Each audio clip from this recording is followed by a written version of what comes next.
One more question. Keep it going. We were just talking a little bit off camera about what you defined as the homeless triangle. Can you tell me what the homeless triangle is? Well, here in Greenville, it's sort of a derogatory term that certain neighbors have used to describe the geographic location that includes the Salvation Army, Miracle Hill Mission, and the Triune Mercy Center. All three do ministry and mission for the homeless populations. And so the people say, they live in the midst of the homeless triangle here in Greenville. You know, the first camp that we visited, Jim described as the meth camp. And so you could see on the ground areas that had been blown up, so to speak. That the meth camp is naturally more of a stressful area given the circumstances that take place there. And then the second camp that we visited, which was a little bit bigger, was really eye-opening to see that it was directly across the street from a school, from like an elementary school.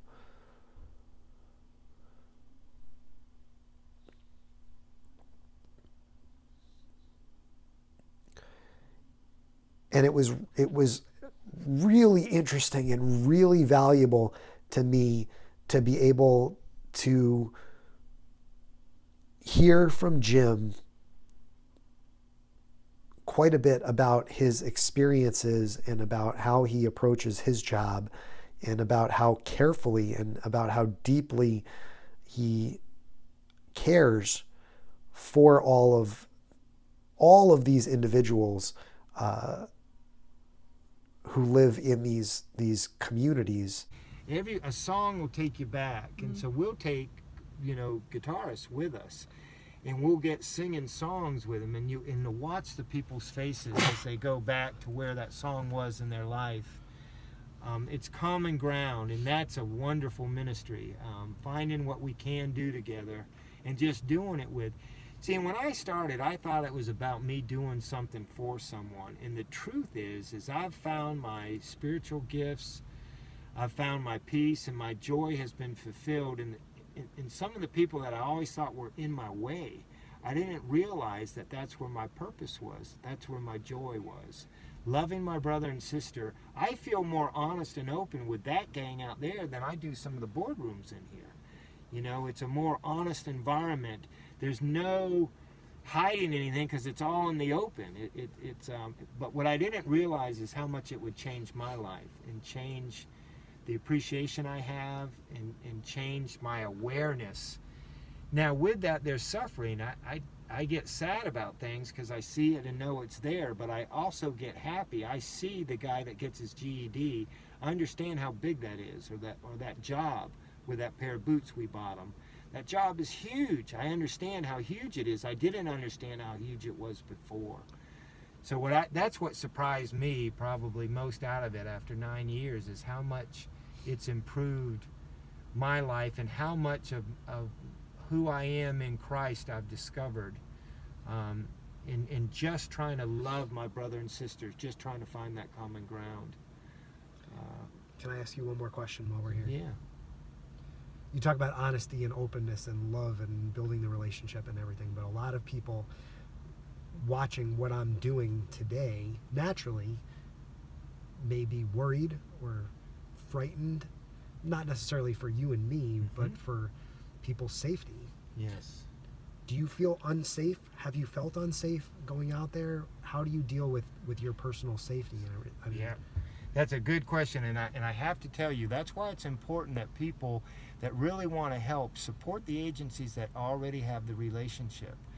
There's a risk in any relationship. I don't know you for that matter, and you're in the vehicle with me. You know what I'm saying? You don't know. In today's world, you can't 100% know.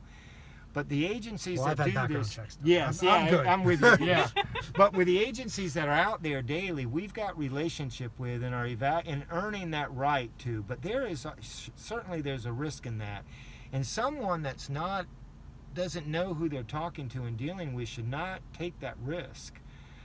So it's better for the people that would like to get involved with someone that's facing poverty. volunteer with the agencies that already have relationship with those people, and I can invite everyone out there I can invite onto this campus to meet us in the dining hall in a safe environment, not out there. We can't all go. So I do think there's risk, and I do think part of my calling from the Lord put me in that risk, and it was in that faith that I step out. But that was a personal calling. I have a calling into these people. If you haven't felt that calling, I think you need to support the agencies that have. I think you can sense and you can tell how deeply I was impacted by this experience today. And again, short turnaround, because less than 24 hours before I was in Jacksonville getting kicked in the chest by a line of Taekwondo students. So maybe all of this is just happening so fast that I can't process it properly, but I wanted to show you a couple clips and let you hear directly from Jim and give you a direct light into the conversation that he and I were having this afternoon as we were heading around Greenville. Nothing's for free in these camps. Nothing. Everyone has something to give. They can give their physical body will be taken if nothing else. So everyone, if you're taking part of the security of a camp, you've got to contribute something to the camp. You're going to cook, you're going to do sexual favors, you're going to do something. You know, so man on man, women on women, all of that stuff is out here. It's not pretty all the time. Can I ask you about the when you're living in a community, there's naturally going to be some sort of leadership or tribal nature to it, you know, as you're talking about the relationships in between people, but is there a leader? There is, and that's so insightful. There's a society at every level, and yes, they'll call him the mayor sometimes, but you'll have someone that's kind of the alpha dog of the camp, and he makes, and it's interesting how, and everyone falls in line to that. How do you become the leader of the group? A lot of it comes through being the physical.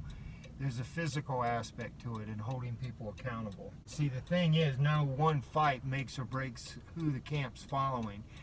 There's a justice to it. There's all kinds of rumors as to who showed out, and they all get a drunk pass. So if you're just totally drunk, but if you drink too much and you're always in chaos, the whole campsite will come to you when you're sober and tell you gotta go, the whole camp. That's been led by the quiet leader. These people are living together. You're not drunk all the time. Drinking's one thing you do, you know, and usually it happens from 7 o'clock on at night, you know, is when the partying happens. During the day, it's regular life and collecting firewood and cleaning the camp and hauling trash. And they'll hold each other accountable. You know, the men, it's usually the men, and there's usually, you know, that men tend to go in packs of threes. And you'll have one alpha male and his two sidekicks. That tends to be who runs a camp. Wow.